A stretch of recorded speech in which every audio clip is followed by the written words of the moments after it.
Now next 8th modal is might. ਜਿਵੇਂ ਆਪਾਂ can ਦਾ ਗੁੱਡ, ਵਿਲ ਦਾ ਵੁੱਡ, ਸ਼ੈਲ ਦਾ ਸ਼ੁੱਡ, ਸਿਮਿਲਰਲੀ ਮੇ ਦਾ ਜਿਹੜੀ ਪਾਸਟ ਫਾਰਮ ਹੁੰਦੀ ਹੈ ਦੈਟ ਇਜ਼ ਕਾਲਡ ਮਾਈਟ। ਤਾਂ ਇਸੀलिए ਪਾਸਟ ਟੈਂਸ ਆਫ ਮੇ ਨੂੰ ਐਕਸਪ੍ਰੈਸ ਕਰਨ ਲਈ ਵੀ ਯੂਜ਼ ਮਾਈਟ, ਰਾਈਟ। ਸੋ ਐਗਜ਼ਾਮਪਲ ਦੇਖ ਲਓ ਇਹਦੇ। he thought he might play a useful role। ਆਪਾਂ ਇੱਥੇ ਮੇ ਦੀ ਥਾਂ ਤੇ ਹੁਣ ਮਾਈਟ ਦੀ ਵਰਤੋਂ ਕਰਨੀ ਹੈ, ਕਿਉਂਕਿ ਇੱਥੇ ਦੇਖੋ ਥਾਟ ਆਇਆ ਹੋਇਆ ਤਾਂ ਪਤਾ ਲੱਗ ਰਿਹਾ ਹੈ ਕਿ ਆਪਾਂ ਪਾਸਟ ਟੈਂਸ ਯੂਜ਼ ਕਰ ਰਹੇ ਹਾਂ। ਤਾਂ ਜਿਵੇਂ ਵੀ ਤੁਸੀਂ ਯੂਜ਼ ਕਰਨਾ ਕੋਈ ਵੀ ਸੈਂਟੈਂਸ, ਤਾਂ ਮੇ ਦੀ ਅਗਰ ਪਾਸਟ ਟੈਂਸ ਯਾਨੀ ਅਗਰ ਸੈਂਟੈਂਸ ਪਾਸਟ ਵਿੱਚ ਹੈ ਔਰ ਮੇ ਦੀ ਵਰਤੋਂ ਹੋ ਰਹੀ ਹੈ ਤਾਂ ਉਸ ਜਗ੍ਹਾ ਮੇ ਦੀ ਜਗ੍ਹਾ ਤੁਸੀਂ ਮਾਈਟ ਦੀ ਵਰਤੋਂ ਕਰ ਦੇਣੀ ਹੈ, ਰਾਈਟ। ਜਿਵੇਂ ਉਹ ਸੋਚਦਾ ਸੀਗਾ ਕਿ ਉਹ ਇੱਕ ਯੂਜ਼ਫੁਲ ਰੋਲ ਪਲੇ ਕਰ ਸਕਦਾ ਸੀ। ਇਹਦੇ ਵਿੱਚ ਵੀ ਮੇ ਵਿੱਚ ਤੁਹਾਨੂੰ ਮੈਂ ਦੱਸ ਚੁੱਕੀ ਹਾਂ ਸਕਦੇ ਵਾਲੀ ਹੀ ਆਵਾਜ਼ ਆਉਂਦੀ ਹੈ। Difference I have already told you. Now the second is to express a remote possibility.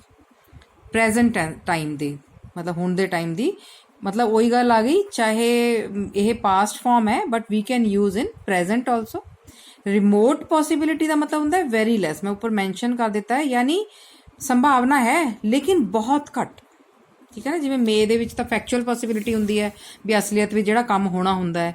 ਅਗਰ ਆਪਾਂ ਮਾਈਟ ਦੀ ਵਰਤੋਂ ਕਰ ਰਹੇ ਹਾਂ ਇਹਦਾ ਮਤਲਬ ਆਪਾਂ ਪੋਸੀਬਿਲਿਟੀ ਤਾਂ ਦੱਸਣੀ ਹੈ ਲੇਕਿਨ ਬਹੁਤ ਘੱਟ ਪੋਸੀਬਿਲਿਟੀ ਹੋਏਗੀ ਐਜ਼ ਕੰਪੇਅਰ ਟੂ ਮੇ, ਜਿੱਥੇ ਬਹੁਤ ਹੀ ਥੋੜੀ ਪੋਸੀਬਿਲਿਟੀ ਹੋਏਗੀ, ਸੰਭਾਵਨਾ ਹੋਏਗੀ।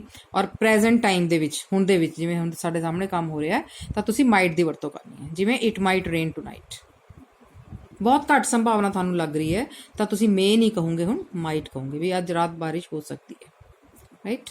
ਸਿਮਿਲਰਲੀ ਇੱਥੇ ਨੋਟ ਦੇਖ ਲਓ, might indicate remote possibility, least ਮਤਲਬ ਸਭ ਤੋਂ ਘੱਟ, ਵੇਅਰ ਐਜ਼ ਮੇ ਇੰਡੀਕੇਟ ਫੈਕਚੁਅਲ ਪੋਸੀਬਿਲਿਟੀ, ਰੀਅਲ ਅਸਲੀਅਤ ਪੋਸੀਬਿਲਿਟੀ, ਸੰਭਾਵਨਾ ਨੂੰ ਵਿਅਕਤ ਕਰਦਾ ਹੈ। ਔਰ ਮਾਈਟ ਲੀਸਟ ਮਤਲਬ ਸਭ ਤੋਂ ਘੱਟ, ਠੀਕ ਹੈ ਜੀ। Now the next use is third use of might to express some purpose in the past tense. ਅਗਰ ਕਿਉਂਕਿ ਇਹ ਮੇ ਦੀ ਪਾਸਟ ਫਾਰਮ ਹੈ ਤਾਂ ਪਰਪਸ ਮਤਲਬ ਉਦੇਸ਼, ਠੀਕ ਹੈ। ਅਗਰ ਕੋਈ ਵੀ ਉਦੇਸ਼ ਹੈ ਲੇਕਿਨ ਪਾਸ ਦਾ ਤੁਸੀਂ ਦੱਸਣਾ ਹੈ ਤਾਂ ਤੁਸੀਂ ਮਾਈਟ ਦੀ ਵਰਤੋਂ ਕਰਨੀ। ਜਿਵੇਂ she worked hard so that she might pass, ਵੀ ਉਹਨੇ ਮਿਹਨਤ ਕੀਤੀ ਸੀਗੀ ਜਿਸ ਤੇ ਕਿ ਉਹ ਪਾਸ ਹੋ ਸਕਦੀ ਸੀ, ਠੀਕ ਹੈ ਜੀ। ਤਾਂ ਇਹ ਥੋੜਾ ਕਿਉਂਕਿ ਵਰਕਡ ਹਾਰਡ ਹੈ ਓਬਵੀਅਸਲੀ ਪਾਸਟ ਦੀ ਗੱਲ ਹੋ ਰਹੀ ਹੈ, ਸੋ ਮੇ ਤਾਂ ਆ ਹੀ ਨਹੀਂ ਸਕਦਾ, so that is why we are going to use might. Now the next 9th modal is must। must is used to express obligation or duty, ਯਾਨੀ ਕਰਤੱਵਯ ਦੱਸਣ ਲਈ, ਜ਼ਰੂਰਤ, ਬਹੁਤ ਜ਼ਿਆਦਾ ਬਹੁਤ ਜ਼ਰੂਰੀ ਕੰਮ ਹੁੰਦਾ ਹੈ ਉੱਥੇ ਆਪਾਂ must ਦੀ ਵਰਤੋਂ ਕਰਦੇ ਹਾਂ। ਜਿਵੇਂ you must serve your country, ਕਿ ਤੁਹਾਨੂੰ ਆਪਣੇ ਦੇਸ਼ ਦੀ ਸੇਵਾ ਕਰਨੀ ਚਾਹੀਦੀ ਹੈ। ਤਾਂ ਮਤਲਬ ਕਿ ਇਹ ਬਹੁਤ ਸੀਰੀਅਸ ਮਾਮਲਾ ਹੈ ਮਤਲਬ ਕੰਟਰੀ ਦੇ ਲਈ, ਤਾਂ ਇਸ ਲਈ ਆਪਾਂ ਓਬਲੀਗੇਸ਼ਨ ਹੈ ਸਾਡੀ, ਇਹ ਕਰਤੱਵਯ ਹੈ ਤਾਂ ਆਪਾਂ ਮਸਟ ਦੀ ਵਰਤੋਂ ਕਰਾਂਗੇ। ਵੀ ਮਸਟ ਨਾਟ ਟੈਲ ਲਾਈਜ਼, ਵੀ ਸਾਨੂੰ ਝੂਠ ਨਹੀਂ ਬੋਲਣਾ ਚਾਹੀਦਾ ਕਦੇ ਵੀ। ਨੈਕਸਟ ਸੈਕਿੰਡ ਹੈ ਤੁਹਾਡਾ ਟੂ ਐਕਸਪ੍ਰੈਸ ਨੈਸੈਸਿਟੀ, ਜ਼ਰੂਰਤ। ਕੰਪਲਸ਼ਨ ਕੀ ਹੁੰਦਾ, ਜਿਹੜਾ ਬਹੁਤ ਜ਼ਰੂਰੀ ਕੰਮ ਹੁੰਦਾ ਨਾ ਉਸ ਦੇ ਲਈ ਵਰਤੋਂ ਕਰਦੇ ਹਾਂ। ਜਿਵੇਂ you must obey my orders, necessity ਹੈ, ਜ਼ਰੂਰਤ ਹੈ ਵੀ ਤੁਹਾਨੂੰ ਮੇਰੇ ਆਰਡਰ ਜਿਹੜੇ ਹੈ ਉਹ ਫੋਲੋ ਕਰਨੇ ਚਾਹੀਦੇ, ਜ਼ਰੂਰੀ ਹੈ ਬਹੁਤ, ਕਰਨੇ ਹੀ ਕਰਨੇ ਹੈ। ਔਰ ਕੰਪਲਸ਼ਨ ਮਤਲਬ ਜਿਹੜਾ ਕੰਮ ਜ਼ਰੂਰੀ ਹੁੰਦਾ, ਜਿਵੇਂ ਕਹਿੰਦੇ you must attend the class, ਵੀ ਜ਼ਰੂਰੀ ਕੰਮ ਹੈ ਇਹ ਬਹੁਤ, ਵੀ ਤੁਹਾਨੂੰ ਅਟੈਂਡ ਕਰਨੀ ਚਾਹੀਦੀ ਹੈ, ਮਸਟ ਆਉਣਾ ਹੈ ਇੱਥੇ ਕੰਪਲਸ਼ਨ ਲਈ। ਟੂ ਸਿਗਨੀਫਾਈ ਡਿਟਰਮੀਨੇਸ਼ਨ ਕੀ ਹੁੰਦਾ, ਪੱਕਾ ਇਰਾਦਾ। ਜਦੋਂ ਆਪਾਂ ਕਿਸੇ ਕੰਮ ਦਾ ਇਰਾਦਾ ਕਰ ਲੈਂਦੇ ਹਾਂ ਵੀ ਹਾਂ ਇਹ ਕੰਮ ਮੈਂ ਕਰਨਾ ਹੀ ਕਰਨਾ ਹੈ ਤਾਂ ਉੱਥੇ ਤੁਸੀਂ ਮਸਟ ਦੀ ਵਰਤੋਂ ਕਰਨੀ ਹੈ। ਜਿਵੇਂ ਆਪਾਂ ਕਈ ਵਾਰ ਕਹਿੰਦੇ ਨੇ I must top the list this time, ਵੀ ਇਸ ਵਾਰ ਮੈਂ ਟੌਪ ਕਰਾਂਗਾ ਹੀ ਕਰਾਂਗਾ, ਹੈ ਨਾ, ਇਸ ਲਿਸਟ ਦੇ ਵਿੱਚ। ਜਾਂ ਜੋ ਵੀ ਤੁਸੀਂ ਐਗਜ਼ਾਮ ਦੀ ਗੱਲ ਕਰਦੇ ਹਾਂ, ਕਈ ਵਾਰੀ ਕੋਈ ਰਿਜ਼ਲਟ ਆਉਣਾ ਹੁੰਦਾ ਤੁਹਾਡਾ, ਪੜ੍ਹਾਈ ਕਰ ਰਹੇ ਹੋ ਤੁਸੀਂ, ਤਾਂ ਆਪਾਂ ਕਹਾਂਗੇ I must top the list this time. Similarly ਚੌਥਾ ਹੈ ਟੂ ਐਕਸਪ੍ਰੈਸ ਥ੍ਰੈਟ ਮੈਂ ਤੁਹਾਨੂੰ ਦੱਸ ਚੁੱਕੀ ਹਾਂ, ਧਮਕਾਣੇ ਨੂੰ ਕਹਿੰਦੇ ਆ, ਕਿਸੇ ਨੂੰ ਧਮਕੀ ਦੇਣੀ ਹੈ। ਵੀ you must be punished for your sins, sin ਮਤਲਬ ਪਾਪ, ਵੀ ਤੁਹਾਨੂੰ ਆਪਣੇ ਪਾਪਾਂ ਦੀ ਜ਼ਰੂਰ ਸਜ਼ਾ ਮਿਲੇਗੀ, ਠੀਕ ਹੈ ਨਾ। ਇਹ ਥ੍ਰੈਟ ਹੋ ਗਈ, ਇੱਕ ਤਰੀਕੇ ਦੀ ਧਮਕੀ ਹੈ, ਆਪਾਂ ਕਿਸੇ ਨੂੰ ਧਮਕਾ ਰਹੇ ਹਾਂ ਵੀ ਤੁਸੀਂ ਇਹਨੇ ਪਾਪ ਕਰ ਤੁਹਾਨੂੰ ਜ਼ਰੂਰ ਸਜ਼ਾ ਮਿਲੇਗੀ। Similarly to express strong possibility, ਬਹੁਤ ਸਟਰੋਂਗ ਮਤਲਬ ਤੇਜ਼ ਕੋਈ ਸੰਭਾਵਨਾ ਹੈ, ਕੋਈ ਬਹੁਤ ਹੀ ਸਟਰੋਂਗ ਪਾਵਰਫੁਲ ਸੰਭਾਵਨਾ ਹੈ, ਉਹਦੇ ਲਈ ਆਪਾਂ ਮਸਟ ਦੀ ਵਰਤੋਂ ਕਰਨੀ ਹੈ। She must have reached Mumbai by now, strong possibility ਹੈ ਨਾ ਵੀ ਹੋਣਾ ਹੀ ਹੋਣਾ ਹੈ ਇਹ ਕੰਮ। ਜਿਵੇਂ ਕੋਈ ਮੁੰਬਈ ਜਾ ਰਿਹਾ ਹੈ ਜਾਂ ਕਿਧਰੇ ਵੀ ਜਾ ਰਿਹਾ ਹੈ ਤਾਂ ਆਪਾਂ ਕੁਝ ਟਾਈਮ ਦਾ ਅੰਦਾਜ਼ਾ ਲਗਾ ਸਕਦੇ ਨੇ ਵੀ ਇੰਨੇ ਘੰਟੇ ਲੱਗਦੇ ਆ, ਤਾਂ ਆਪਾਂ ਕਹਿ ਦਾਂਗੇ ਨਾ ਵੀ she must have reached Mumbai, ਉਹ ਪਹੁੰਚ ਚੁੱਕੀ ਹੋਣੀ ਹੈ, ਸਟਰੋਂਗ ਪੋਸੀਬਿਲਿਟੀ ਹੈ, ਪੱਕਾ ਹੀ ਪੱਕਾ ਹੈ ਵੀ ਪੁੱਜ ਗਈ ਹੋਣੀ ਹੈ, इसलिए संभावना होगी पक्की संभावना, राइट।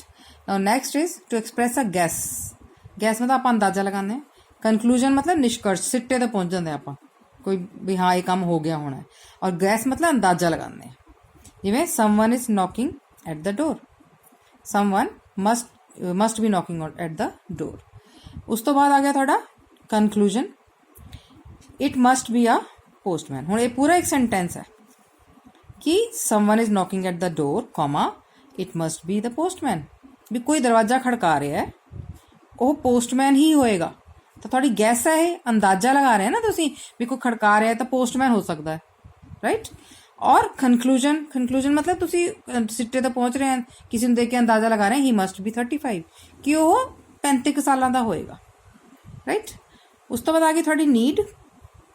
10ਵਾਂ ਤੁਹਾਡਾ ਮੋਡਲ ਹੈ। ਨੀਡ ਦਾ ਮਤਲਬ ਹੁੰਦਾ ਤੁਹਾਨੂੰ ਪਤਾ ਹੀ ਜ਼ਰੂਰਤ, ਉੱਥੇ ਤੁਹਾਡਾ ਵਰਬ ਹੁੰਦਾ, ਇੱਥੇ we are using it as a helping verb, right.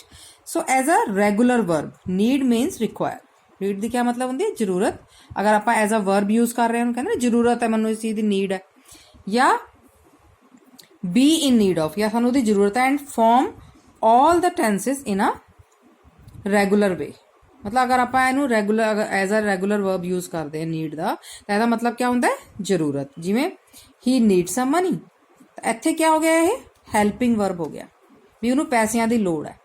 ਤਾਂ ਅਗਰ ਆਪਾਂ ਰੈਗੂਲਰ ਵੇ ਵਿੱਚ ਬੋਲ ਰਹੇ ਹਾਂ, ਇਹ ਦੇਖੋ ਤੁਹਾਡੇ ਸਾਹਮਣੇ ਇਹ ਟੈਂਸ ਕਿਹੜਾ ਟੈਂਸ ਦੇ ਫਾਰਮ ਵਿੱਚ ਆ ਗਿਆ, ਐਸ ਲੱਗ ਗਿਆ, ਸਿੰਪਲ ਪ੍ਰੈਜ਼ੈਂਟ ਟੈਂਸ ਦੀ ਫਾਰਮ ਵਿੱਚ ਯੂਜ਼ ਹੋ ਗਿਆ। ਸਾਰੇ ਟੈਂਸਿਸ ਦੇ ਵਿੱਚ ਇੱਦਾਂ ਹੀ ਵਰਤੋਂ ਹੋਣੀ ਹੈ। Now the second example is I don't need your advice, ਮੈਨੂੰ ਤੁਹਾਡੀ ਸਲਾਹ ਦੀ ਲੋੜ ਨਹੀਂ ਹੈਗੀ, ਹੈ ਨਾ। ਜ਼ਰੂਰਤ ਪੰਜਾਬੀ 'ਚ ਲੋੜ ਕਹਿ ਦਿੰਦੇ ਹਾਂ, right. So as a modal auxiliary need is used to express necessity. ਅਗਰ ਆਪਾਂ ਮੋਡਲ ਦੀ ਗੱਲ ਕਰੀਏ, ਜਿਵੇਂ ਆਪਾਂ ਯੂਜ਼ ਕਰ ਰਹੇ ਹਾਂ ਇੱਥੇ ਇਹਦਾ, ਤਾਂ ਨੀਡ ਜਿਹੜਾ ਹੈ ਉਹ ਨੈਸੈਸਿਟੀ ਲਈ ਯੂਜ਼ ਹੁੰਦਾ ਹੈ। ਨੈਸੈਸਿਟੀ ਕਹਿ ਲਓ, ਜ਼ਰੂਰਤ ਹੋ ਗਈ, ਹੈ ਨਾ। ਓਬਲੀਗੇਸ਼ਨ ਇਨ ਨੈਗੇਟਿਵ ਔਰ ਇੰਟੈਰੋਗੇਟਿਵ ਸੈਂਟੈਂਸਿਸ। ਅਗਰ ਆਪਾਂ ਪ੍ਰੈਜ਼ੈਂਟ ਟੈਂਸ ਵਿੱਚ ਯੂਜ਼ ਕਰ ਰਹੇ ਹਾਂ ਨਾ ਨੀਡ ਦੀ, ਤਾਂ ਆਪਾਂ ਉਹਨੂੰ ਜਿਹੜਾ ਹੈ ਨੈਗੇਟਿਵ ਸੈਂਸ ਵਿੱਚ ਵੀ ਯੂਜ਼ ਕਰਨ ਦੇ ਲਈ ਯੂਜ਼ ਕਰ ਸਕਦੇ ਹਾਂ, ਕਿਉਂਕਿ ਇਹ ਹੈਲਪਿੰਗ ਵਰਬ ਹੈ। ਅਗਰ ਆਪਾਂ ਕਿਸੇ ਵੀ ਸੈਂਟੈਂਸ ਨੂੰ ਨੈਗੇਟਿਵ ਬਣਾਉਣਾ ਹੈ, ਇੰਟੈਰੋਗੇਟਿਵ ਬਣਾਉਣਾ, ਤਾਂ ਹੈਲਪਿੰਗ ਵਰਬ ਦੀ ਲੋੜ ਪੈਂਦੀ ਹੈ। ਤਾਂ ਨੀਡ ਇੱਥੇ as a helping verb use ਹੋ ਰਿਹਾ ਹੈ, ਨੈਗੇਟਿਵ ਸੈਂਟੈਂਸ ਦੇ ਵਿੱਚ ਵੀ ਔਰ ਇੰਟੈਰੋਗੇਟਿਵ ਦੇ ਵਿੱਚ ਵੀ। ਤਾਂ you need not go there again, ਵੀ ਤੁਹਾਨੂੰ ਉੱਥੇ ਜਾਣ ਦੀ ਲੋੜ ਨਹੀਂ ਹੈ। ਨੀਡ ਆਈ ਸਟੇ ਹੇਅਰ, ਕਿਆ ਮੈਂ ਇੱਥੇ ਰਹਿ ਸਕਦਾ ਹੈ ਨਾ, ਕਿਆ ਮੇਰੇ ਇੱਥੇ ਰਹਿਣ ਦੀ ਜ਼ਰੂਰਤ ਹੈ। ਤਾਂ ਆਵਾਜ਼ ਜ਼ਰੂਰਤ ਦੀ ਆਉਂਦੀ ਹੈ, ਲੇਕਿਨ ਤੁਸੀਂ ਇਹਨੂੰ as a helping verb use ਕਰਾਂਗੇ ਇੱਥੇ, ਔਰ ਇਸ ਲਈ ਇਹਨੂੰ ਨੈਗੇਟਿਵ ਔਰ ਇੰਟੈਰੋਗੇਟਿਵ ਬਣਾਉਣ ਲਈ ਯੂਜ਼ ਕਰ ਸਕਦੇ